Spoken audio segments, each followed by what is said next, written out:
మన Chiranjeevi vascular and multi speciality hospital దేశంలోనే best vascular and endovascular facilities and all multi speciality care. To start with అండి, ఈ ఎపిసోడ్లో స్పెషల్గా మనం గ్యాస్ ప్రాబ్లం గురించి మాట్లాడుకుందాం. గ్యాస్ ప్రాబ్లం అనేది చాలామంది రెగ్యులర్గా ఫేస్ చేస్తూ ఉన్నటువంటి ప్రాబ్లమే.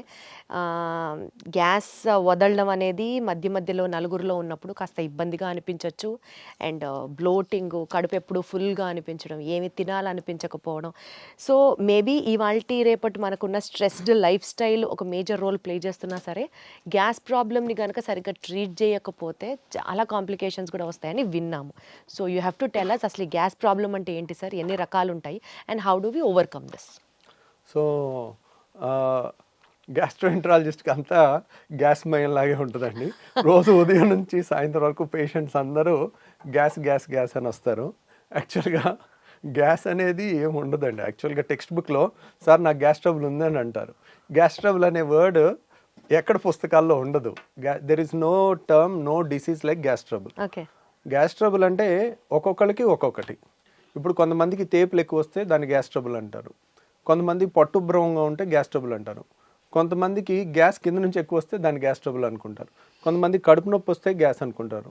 కొంతమంది ఛాతీలో మంటలాగా ఉంటే గ్యాస్ ట్రబుల్ అనుకుంటారు. రకరకాలుగా. సో కొంతమందికి ఊరికే విరోచనాలు, ఇర్రెగ్యులర్గా బౌల్ మూమెంట్స్ వస్తే ఏదో గ్యాస్ ఉందని అంటుంటారు. బ్లోటింగ్ అంటారు, ఉబ్బరం అంటారు, ఇట్లా రకరకాల. ఇది పలానా ఒక జబ్బు కింద కాదని, it's a non specific patient తయారు చేసిన జబ్బు అనమాట. దాన్ని వాళ్ళు గ్యాస్ అంటే వాళ్ళు చెప్పే కంప్లైంట్స్ అన్నీ నిశితంగా పరిశీలించి, ఓహో వీళ్ళకి ఈ ప్రాబ్లం ఉంది, ఓకే వీళ్ళకి గాల్ బ్లాడర్లో రాయి ఉన్నా కానీ గ్యాస్ ట్రబుల్ లాగా వస్తుంది. అంటే వాళ్ళు ఏంటంటే నూనె వస్తువులు తినలేరు. నూనె వస్తువులు తినగానే కడుపులో ఇబ్బంది అవుతుంది. అన్నం తిన్న తర్వాత కానీ, నూనె వస్తువులు తిన్నప్పుడు కానీ, నూనె వస్తువులు లేకపోతే అట్లా. ఈ కంప్లైంట్ ఉంటే ఒక్క గాల్ బ్లాడర్ దాంట్లోనే నూనె వస్తువులు తినలేనిది వస్తుంది, ఇంకా దేంట్లో రాదనమాట. అట్లా వాళ్ళు చెప్పే కంప్లైంట్లో మన క్లూస్ దొరుకుతూ ఉంటాయి. ఇప్పుడు కడుపులో మధ్యలో నొప్పి వచ్చి వీపులోకి పాకుతుంది అనుకోండి, అది ప్యాంక్రియాస్ నొప్పి. ప్యాంక్రియాస్ నొప్పి ఒక్కటే వీపులోకి పాకుతుంది. పసర సంచిది ఎప్పుడు రైట్ సైడ్ వస్తుంది. రైట్ సైడ్ వచ్చి కుడి భుజానికి వెళ్తుంది అనమాట. సో ఇంకా ఎసిడిటీ ప్రాబ్లం, రిఫ్లెక్స్ అనుకోండి, బొడ్డు పైన వచ్చి ఎడమ వైపు ఛాతీలో వస్తుంది. అది హార్ట్ బర్న్ అంటారు, కడుపు మంట అంటారు. కొంతమంది కడుపు మంట అంటారు. కొంతమంది ఎక్కువ అసూయ, ఒకప్పుడు అంటారు కదండి, ఎక్కువ అసూయ జలసి ఉండి వాళ్ళు ఎక్కువ ఆలోచించి వాళ్ళ బాడీలో ఎక్కువ యాసిడ్ తయారయ్యి, యాసిడ్ వల్ల అల్సర్స్ ఫామ్ అవుతాయి అనమాట. అల్సర్స్ ఫామ్ అయ్యి దాన్ని ఎసిడిటీ అంటారు. ఆ యాసిడ్ ఎక్కువ ఉన్న వాళ్ళకి అన్నవాహిక అనేది మనకి గొంతు నుంచి పొట్టలోకి వెళ్ళే ఇసోఫేగస్ని అన్నవాహిక అంటారు. అది ఛాతీలో ఉంటుంది అనమాట. అది కొంచెం లెఫ్ట్ సైడ్ ఉంటుంది, హార్ట్ వెనకాల నుంచి వెళ్తుంది.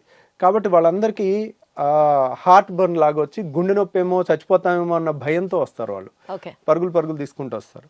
సో కాకపోతే మనకు అక్కడ రకరకాలు, ఇది ఎసిడిటీయా, రిఫ్లెక్స్ డిసీజా. పొట్టలో యాసిడ్ ఉంటే ఏం ప్రాబ్లం లేదు, అది ఛాతీలోకి ఎక్కువ వస్తే కనుక రిఫ్లెక్స్ అంటారు. ఆ రిఫ్లెక్స్ డిసీజా, గాల్ బ్లాడర్ ప్రాబ్లమా, ప్యాంక్రియాస్ ప్రాబ్లమా, లేదంటే చిన్న పేగు పెద్ద పేగు ప్రాబ్లమా, లేకపోతే ఇన్ఫ్లమేటరీ బౌల్ డిసీజ్ అని పేగుల్లో జబ్బులు ఉంటాయి.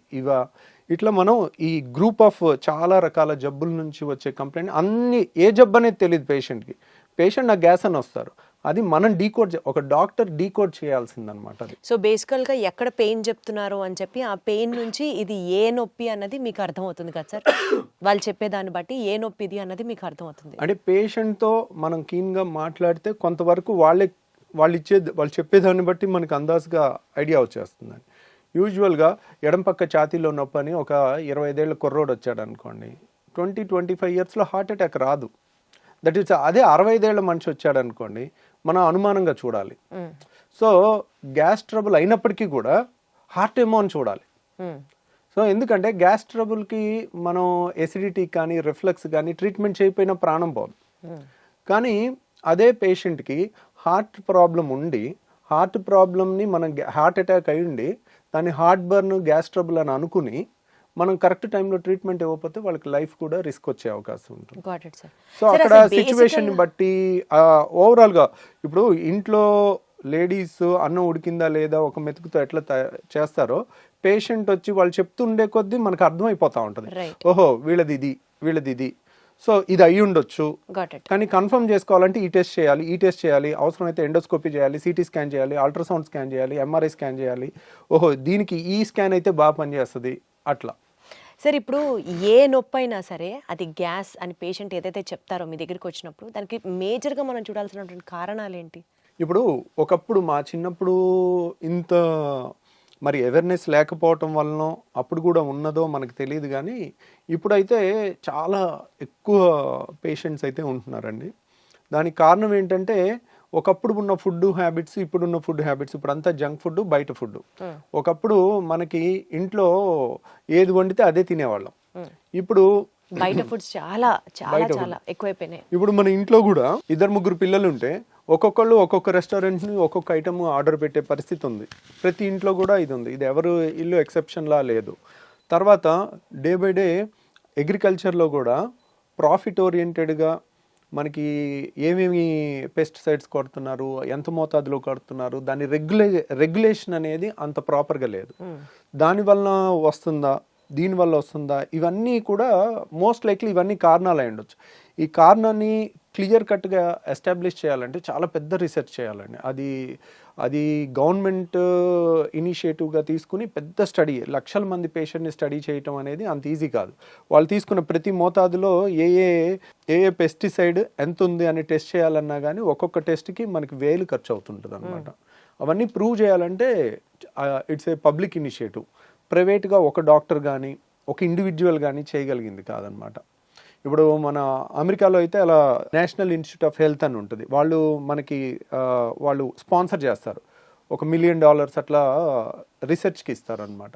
మన దగ్గర కూడా కొన్ని ఉన్నాయి, ICMR అని. అట్లా రీసెర్చ్ చేస్తే గానీ మనకి ఎందువల్ల అనేది ఈ గ్యాస్ ప్రాబ్లం వస్తుంది అన్నది తెలియట్లేదు అన్నట్టు. తెలియదు అంటే ఇదే కారణాలు. ఇదివరకు లేని ఇప్పుడు వచ్చినాయి కదండి. ఇప్పుడు ఇదివరకు ఇంత ఒబిసిటీ లేదు, ఇప్పుడు ఎందుకు వచ్చింది అంటే ఇప్పుడు ఇదివరకు 2 వీలర్స్ ఎన్ని ఉన్నాయి, ఇప్పుడు ఎన్ని ఉన్నాయి. నా స్కూల్కి నేను నడుచుకుంటూ వెళ్ళేవాడిని, ఇప్పుడు మా పిల్లలు కార్లో దిగి కార్లో వెళ్తున్నారు. సో ఇప్పుడు ఎన్ని 2 వీలర్స్ ఉన్నాయి, అప్పుడు ఎన్ని లక్షలు ఉన్నాయి, ఇప్పుడు ఎన్ని కోట్లు ఉన్నాయి. రైట్. సో ఎన్ని లిఫ్ట్లు ఉన్నాయి, అప్పుడు ఎన్ని ఉన్నాయి. మారుతున్న లైఫ్ స్టైల్ దీనికి మెయిన్ కారణం అన్నట్టుగా అర్థం చేసుకోవాలి మనం. అటు ఒబిసిటీకైనా, పెరుగుతున్న గ్యాస్ సమస్యలకైనా, పెరుగుతున్న క్యాన్సర్లకైనా కూడా మోస్ట్లీ మన పర్యావరణం మారటం కానీ అన్నీ కూడా కారణం అన్నమాట. సరే ఇప్పుడు ఈ గ్యాస్ ట్రబుల్కి అయితే మనం ఇట్లా జనరలైజ్డ్గా మాట్లాడుకుంటున్నాం. ప్రత్యేకంగా ఇందాక మీరు ఒక మాట అన్నారు, యాసిడ్ రిఫ్లెక్స్ అని. అంటే పొట్టలో ఉండాల్సిన యాసిడ్ పైకి తంతు ఉంటే అది యాసిడ్ రిఫ్లెక్స్ అని. అది కూడా ఎక్కువగా వింటున్నాం, అది కూడా ఒకలాంటి గ్యాస్ ప్రాబ్లమే అంటారా? దాని గురించి ఏమైనా డీటెయిల్గా మాట్లాడుకుందాం. అంటే చాలా మందికి అండి ఎసిడిటీ అంటే 2 రకాలు. ఒకటి పొట్టలో యాసిడ్ ఎక్కువ తయారవటం, టెన్షను, ఇర్రెగ్యులర్ ఫుడ్ హ్యాబిట్స్, ఆలోచన ఎక్కువ ఉండటం, సో పని ఒత్తిడి ఎక్కువ ఉండటం వల్ల బాడీలో యాసిడ్ ఎక్కువ తయారవుతుంది. ఎప్పుడైతే యాసిడ్ ఎక్కువ తయారవుతుందో మనకి కడుపులో మంట వస్తుంది, వాళ్ళకి బొడ్డు పై భాగంలో మంటలాగా వస్తుంది. సో ఆ మంట అనేది ఎప్పుడైతే పొట్టలో పై భాగంలో మంట వస్తుందో అది ఒక రకమైన ఎసిడిటీ. దానికి సింపుల్గా యాసిడ్ తగ్గించే యాంటాసిడ్ మందులు కానీ, కొత్తగా వచ్చిన PPIs కానీ, అంటే ప్యాంటోప్రజోల్, రాబిప్రజోల్, ఒమిప్రజోల్, ఇసోమిప్రజోల్ అంటే రకరకాల ఏది వేసినా కానీ చాలా రిలీఫ్ వచ్చేస్తుంది.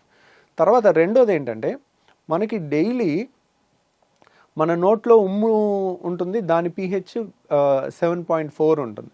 మన స్టమక్లో హైడ్రోక్లోరిక్ యాసిడ్ ఉంటుంది, అది కాన్సన్ట్రేటెడ్గానే ఉంటుంది. అంటే దాని pH వచ్చేసి 2 ఉంటుంది, <2, 1.5 to 2. అంటే వెరీ ఎసిడిక్ ఎన్వైర్న్మెంట్. ఎందుకు మన ఫుడ్ను అంతా డైజెస్ట్ చేయడానికి కానీ, అది ఆ యాసిడ్ ఎన్వైర్న్మెంట్ వచ్చిన క్రిముల్ని, అనవసరమైన క్రిముల్ని చంపడానికి కానీ అదొక ప్రొటెక్టివ్ మెకానిజం, డైజెషన్కి కానీ హెల్ప్ అవుతుంది అనమాట. సో ఈ యాసిడ్ అనేది పొట్టలో ఉండటం సహజ గుణం. కాబట్టి పొట్టలో ఎంత యాసిడ్ ఉన్నా మనకి ఇబ్బంది అయ్యదు, ఎందుకంటే పొట్ట గోడలో స్టమక్ వాల్లో యాసిడ్ని తట్టుకునే శక్తి ఉన్న వాళ్ళని ఆల్రెడీ మన బాడీ తయారు చేసుకుంది. ఇప్పుడు చూడండి, మన అరికాళ్ళు అనేది మందంగా ఉంటాయి. అరికాళ్ళ మీద నడిచినా మనకి అవి మందంగా ఉండటం వల్ల అది అడాప్ట్ అయి ఉంటుంది అనమాట, మనకి ఏ ఇబ్బంది ఉండదు. అంతే బరువు మన చేతి మీద, కాలు మీద, వేరే చర్మం మీద పెడితే ఆ చర్మం ఊడిపోద్ది. ఎందుకు? ఇట్ ఈస్ నాట్, దానికి తయారవ్వలేదు, నడవటానికి అరికాలు తయారైంది. అలాగే యాసిడ్ని తట్టుకోవటానికి మన స్టమక్ వాల్ తయారైంది అనమాట. జీర్ణాశయం యొక్క ఎక్కడైతే యాసిడ్ ఉంటుందో ఆ లోపల పొర యాసిడ్ని తట్టుకునే విధంగా తయారైంది. కానీ మన అన్నవాహిక ఇసోఫేగస్ ఇక్కడ నుంచి ఇక్కడ వరకు ఉన్న ఇసోఫేగస్ మాత్రం అది యాసిడ్కి తట్టుకునేటట్టు తయారవ్వలేదు. కాబట్టి పొట్టలో యాసిడ్ ఉంటే కొంచెం కడుపు మంట వస్తుంది, చాలా ఈజీగా ట్రీట్ చేయొచ్చు మనం. వాళ్ళకి గ్యాస్ ట్యాబ్లెట్ ఇస్తారు, కొన్ని యాంటాసిడ్ ఇస్తారు, తగ్గిపోతుంది, they will be very happy. కానీ ఈ పొట్టలో ఉండాల్సిన యాసిడ్ ఇక్కడ వాల్వ్ ఉంటుంది, ఛాతీకి పొట్టకి ఛాతీకి మధ్యలో ఒక వాల్వ్ ఉంటుంది, దాన్ని హయాటస్ అంటారు. ఆ హయాటస్లో వెడల్పుగా ఉండి వాల్వ్ లూజ్గా ఉంటే దాన్ని హయాటస్ హెర్నియా అంటారు. చాలామందికి ఎండోస్కోపీ రిపోర్ట్ చూస్తే లాక్స్ ఎలియస్ అంటారు. లాక్స్ ఎలియస్ అంటే లోవర్ ఇసోఫేజియల్ స్పింక్టర్. ఇసోఫేగస్ అంటే అన్నవాహికలో ఇక్కడ ఒక కంట్రోల్ ఉంటుంది, అప్పర్ ఇసోఫేజియల్ స్పింక్టర్ అని. ఇక్కడేమో lower oesophageal sphincter. Lower oesophageal అయిపోయిన తర్వాత స్టమక్ స్టార్ట్ అయిపోతుంది, అంటే జీర్ణాశయం స్టార్ట్ అయిపోతుంది. సో ఇక్కడ వాళ్ళు లూజ్గా ఉంటే కనుక దాన్ని లాక్స్ ఎలియస్ అంటారు, లోవర్ ఇసోఫేజియల్ స్పింక్టర్. లేదంటే అక్కడ లూజ్గా ఉండటం వల్ల హయాటస్ హెర్నియా అంటారు. గ్రేడ్ 1, గ్రేడ్ 2, గ్రేడ్ 3, గ్రేడ్ 4 ఉంటుంది. గ్రేడ్ 4 అంటే ఇంత వెడల్పుగా ఉంటుంది అక్కడ. అంటే ఏంటి, ఇప్పుడు ఇక్కడ ఎప్పుడైతే వాల్వ్ చాలా గ్రేడ్ 4 లూజ్గా ఉంటుందో పొట్టలో ఉన్న యాసిడ్ అంతా ఊరికే పైకి వస్తూ ఉంటుంది. పొట్ట అనేది జీర్ణాశయం అనేది మనం ఫుల్గా తిన్న తర్వాత అది గ్రైండర్ ఆన్ అయినట్టు ఆన్ అవుతుంది. ఆన్ అయినప్పుడు గ్రైండర్కి పైన మూత పెట్టలేదు అనుకోండి, ఎట్లయితే పైకి చిమ్ముతుందో అట్లా ఈ పొట్టలో ఉండాల్సిన యాసిడ్ అంతా అది ఫుడ్ తిన్నాక ఇలా పైకి ఇసోఫేగస్లోకి వస్తుంది. ఇసోఫేగస్ గోడ ఏమైంది, మన అన్నవాహిక గోడ అనేది యాసిడ్ని తట్టుకోవటానికి తయారవ్వాల, కాబట్టి అది విపరీతమైన మంట వస్తుంది, దాన్ని హార్ట్ బర్న్ అంటారు. వీళ్ళు ఏం తినకపోతే హ్యాపీగా ఉంటారు. ద మొమెంట్ తిన్న తర్వాత వాళ్ళకి ఒక గంట 2 గంటలు ఆ గ్రైండర్ లాగా ఆడినంతసేపు యాసిడ్ అనుకొచ్చి ఈ ఛాతీ అంతా మంట పట్టేసినట్టు ఉండటం, భుజంలో నొప్పి రావటం, ఎడం భుజంలో రావటం, తర్వాత ఎడం పక్క ఛాతీలో వచ్చేసరికి వెంటనే గుండె ప్రాబ్లం అని గడగడలాడిపోతూ ఉంటారు. ఎక్కడో టీవీలో చూస్తారు 25 ఏళ్ల మనిషి ఒక ఇలా కూలబడి చచ్చిపోతే అది హార్ట్ అటాక్ కాదో కూడా ఎవరికి తెలియదు. ఎవరికి తెలుసు, sudden death, it is a sudden death. Heart attack అని ప్రూవ్ ఉండదు, కానీ అందరూ దానికి లేబుల్ వేసేస్తారు. ఇప్పుడు మీడియా ఎవరన్నా సడన్ గా కోల్బడి చచ్చిపోయారు అనుకోండి, హార్ట్ అటాక్ అని తోసేస్తారు. Who can prove it? దానికి రియల్ గా ప్రూవ్ చేయాలంటే సడన్ డెత్, సడన్ గా కళ్ళు తిరిగి పడిపోయి చచ్చిపోవటానికి చాలా కారణాలు ఉంటాయి. సో ఇప్పుడు అంతెందుకు, మనకి ఒలింపిక్స్ ఆడే ఒలింపిక్ ప్లేయర్స్ కూడా రన్నింగ్ చేస్తూ సడన్ గా కోల్బడి చచ్చిపోయినట్టుంది. మరి వాళ్ళకి హార్ట్ అటాక్ వస్తుందా? అథ్లెట్స్కి రాదు కదా. సో చాలామంది ఏంటంటే మీడియాలో ఎమెచ్యూర్ పీపుల్ అంటే నాన్ ప్రొఫెషనల్ పీపుల్ ర్యాపిడ్ కన్క్లూజన్స్కి వస్తారు. ఆ ర్యాపిడ్ కన్క్లూజన్స్కి వచ్చి ఒక యంగ్స్టరు కళ్ళు తిరిగి పడిపోతే హార్ట్ అటాక్ వచ్చి చచ్చిపోయాడని అలా ప్రొజెక్ట్ చేశారనుకోండి, ఎడం పక్క గుండెలో నొప్పి వచ్చిన హార్ట్ బర్న్, యాసిడ్ ప్రాబ్లం వల్ల, రిఫ్లెక్స్ వల్ల వచ్చిన వాళ్ళందరూ నిద్రలేని రాత్రులు గడపాల్సి వస్తుంది. అమ్మో నేను చచ్చిపోతే ఎలా? కానీ అసలు యాసిడ్ రిఫ్లెక్స్ వల్ల ప్రాణాలు పోయే సిచ్యువేషన్ కూడా ఉంటుందా సార్? ఉండదు, కానీ ఆ భయంతో ప్రాణం పోయినట్టు బతుకుతారు వాళ్ళు. అయ్యయ్యో.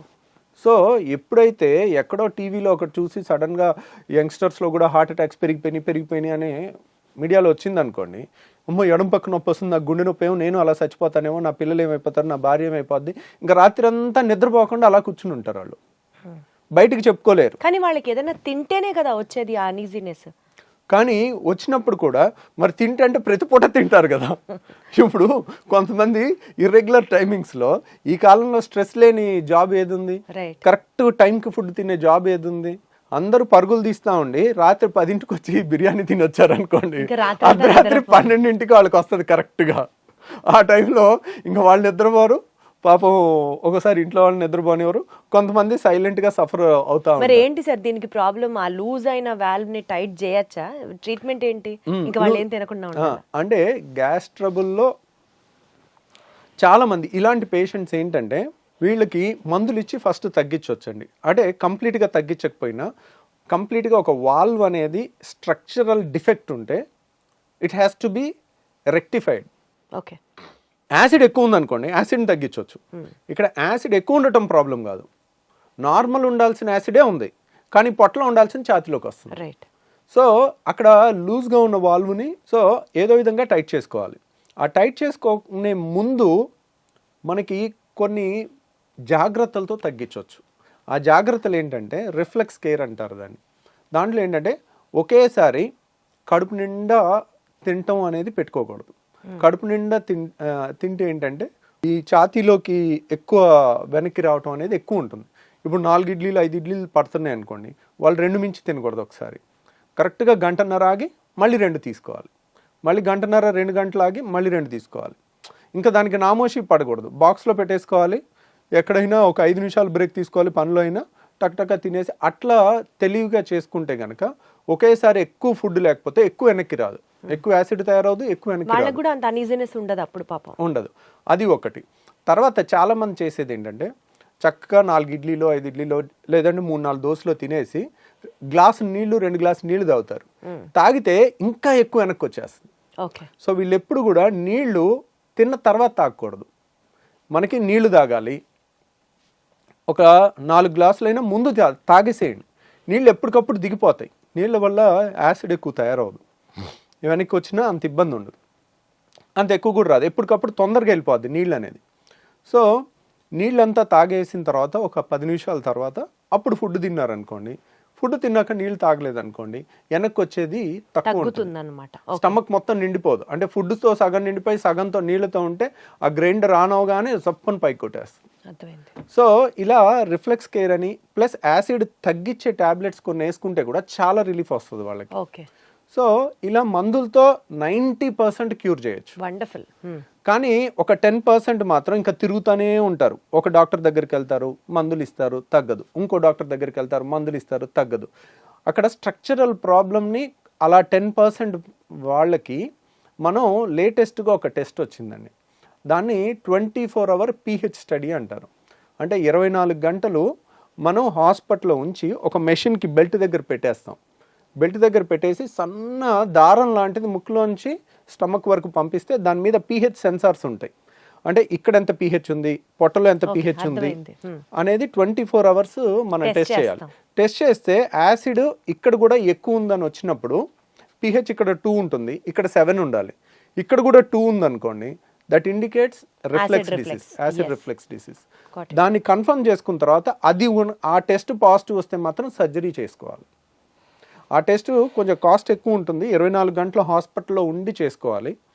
సో బట్ దాంట్లో కనుక మనకి పాజిటివ్ వచ్చిందంటే కనుక అప్పుడు we can consider reflex surgery. Anti reflex surgery అనేది మనం ఈ వాల్వ్ని టైటన్ చేసుకుంటే వెనక్కి రాకుండా ఉంటుందన్నమాట. Okay okay. సో ఆ సర్జరీ మన దగ్గర ఇక్కడ చేస్తున్నారా సార్? మనం కూడా పర్ఫామ్ చేస్తాం. ఈ యాంటీ రిఫ్లెక్స్ సర్జరీని నిస్సెన్స్ ఫండ్ అప్లికేషన్ అంటారు. దాని పేరు నిస్సెన్స్ అనే సైంటిస్ట్ పేరు పెట్టారనమాట. ఆ ఫండ్ అప్లికేషన్ అంటారు. దానికి ఆల్మోస్ట్ కోత ఉండదు, కుట్టు ఉండదు, చిన్న హోల్ ద్వారా చేస్తాము. ఒక 20 minutes to 30 minutesలో అయిపోతుంది. ఈరోజు మార్నింగ్ చేస్తే నెక్స్ట్ డే ఈవినింగ్ 95% డిశ్చార్జ్ అయిపోతారు. ఇంకొక 5% నెక్స్ట్ డే డిశ్చార్జ్ అవుతారు. సో ఇది ఎఫెక్టివ్నెస్ ఎంత ఉంటుంది అంటే కనుక ఆల్మోస్ట్ 75% నుంచి 85% వరకు ఉంటుంది. ఒక 25%కి సగం రిలీఫే ఉంటుంది. ఎందుకు దాంట్లో 100% గ్యారంటీ చెప్పలేకపోతున్నాం. ఇప్పుడు రాళ్ల సమస్య ఉంది, గాల్ బ్లాడర్ తీసేసాం, 100% క్యూర్, మళ్ళీ జన్మలో వాళ్ళు మన దగ్గరికి రావాల్సిన పని ఉండదు. అది 100% అనే 99% to 100% గ్యారంటీగా చెప్పేయచ్చు. అదే రిఫ్లెక్స్ దాంట్లో 70 to 85% అనేది చాలా హై రిజల్ట్ అనమాట. సో ఎందుకనంటే ఇప్పుడు ఏదన్నా తీసేయటం తేలిక. గాల్ బ్లాడర్ తీసేసాం, అయిపోయింది. గర్భసంచి తీసేసాం, అయిపోయింది. చెయ్యి నరికేసాం, నిమిషం పని. సో తీసేయటం తేలిక. మొండి చేయిని ఇలా తయారు చేయలేం. మనిషి ఇంకో 1000 జన్మలు ఎత్తినా కానీ, సైన్స్ ఎంత డెవలప్ అయినా కానీ మొండి చేయిని ఈ మూమెంట్ రాదు. రాయటం కానీ ఈ అద్భుతమైన క్రియేషన్ అనేది జరగదు.